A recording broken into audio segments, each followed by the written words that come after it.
président du conseil départemental du Morbihan, mais aussi de l'Union cycliste internationale. Et depuis un an, patron du sport olympique français. David Lapartien est l'homme des 85 heures par semaine. Ce jour-là, entre deux avions, il pose pied sur terre et à vélo dans son fief à Sarzeau. Escale incontournable, la ferme de ses grands-parents, André et Corentine. Aujourd'hui transformée en gîte haut de gamme, le bâtiment respire encore les souvenirs d'une enfance heureuse. On habitait à 100 mètres avec mes cousins, avec mon frère. Donc nous, on venait ici tous les jours. On venait ramasser des œufs parce que les poules étaient en liberté. Donc il fallait aller voir toujours où est... Ah, je crois bien qu'elles ont été pondes à tel endroit, va voir. Donc on allait voir. On allait dans le jardin chercher les légumes. C'était voilà, les petites tenues. Ils vivaient chichement, mais en fait, ils étaient heureux.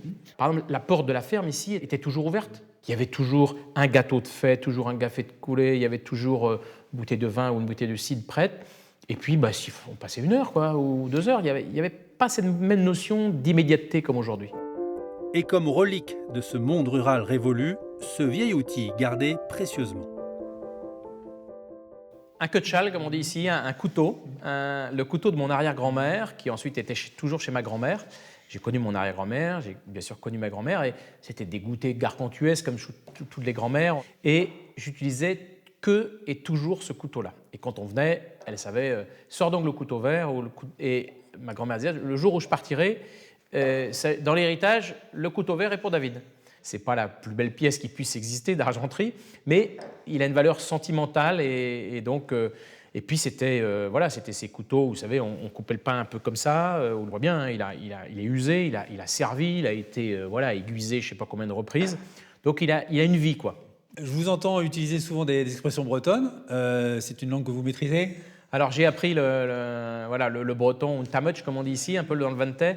Quand on parlait, nous on ne se rendait pas forcément compte avec mes cousins, mais dans une phrase, on disait plein de mots de breton. Et quand on était ici, mon grand-père dit tiens, va donc buter quelques patates là-bas, mais prends-les à tchar, et les prends pas de streboy, donc prends-les de rang et pas en vrac, quoi. Donc il y avait, et on comprenait ce que ça voulait dire.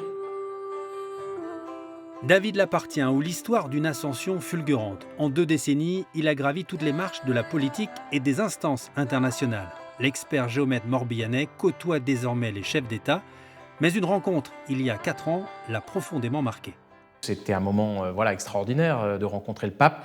Et on voit d'ailleurs sur cette photo, ce qui me plaît beaucoup, c'est le côté chaleureux du pape. Mes filles avaient fait des dessins à l'époque pour le pape, et je dis il faut à tout prix donner ça au pape, papa. Je dis on va voir comment est le protocole du pape. Et finalement, je crois que c'est les dessins qui l'intéressaient le plus. Et à la fin, il a demandé à son majordome d'aller chercher 3 médailles du pontificat qu'il m'a données pour leur donner. Donc j'ai trouvé l'attention vraiment délicate. Donc ça a été vraiment un grand moment.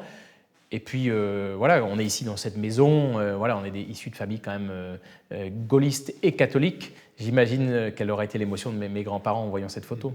Vous êtes dans les arcanes du pouvoir, où il y a beaucoup de compétition, où il y a beaucoup de coups bas aussi. Oui. Est-ce que c'est facile d'être un bon chrétien ?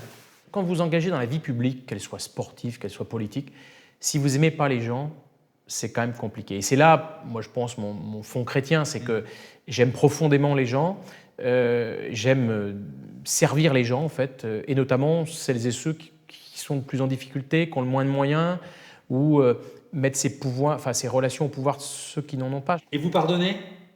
Alors je pardonne, mais je n'oublie pas. Nous terminons cet album breton avec une vue imprenable sur le golfe du Morbihan. Pour David Lapartien, le refuge et l'invariable terrain de jeu des sorties à vélo. L'occasion pour lui de rendre hommage à une légende de la petite reine, Bernard Hinault. Je pense que c'est le plus grand sportif breton de tous les temps, toutes disciplines confondues.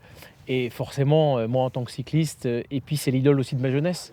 Donc je ne pouvais pas ne pas rendre hommage à Bernard Hinault. Et puis c'est surtout une certaine forme du sport, c'est-à-dire le panache. Et surtout par la manière dont il a gagné les courses. Et puis il y a une fierté des Bretons, je pense, à travers Bernard Hinault, c'est la fierté des Bretons aussi.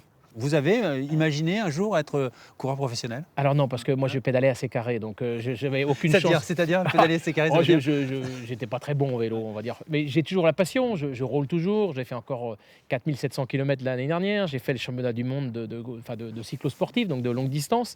Je vais rouler avec les coureurs du club. J'ai gagné qu'une petite course régionale dans ma vie, donc je ne suis pas un grand coureur cycliste. Mais la passion ne m'a jamais quitté.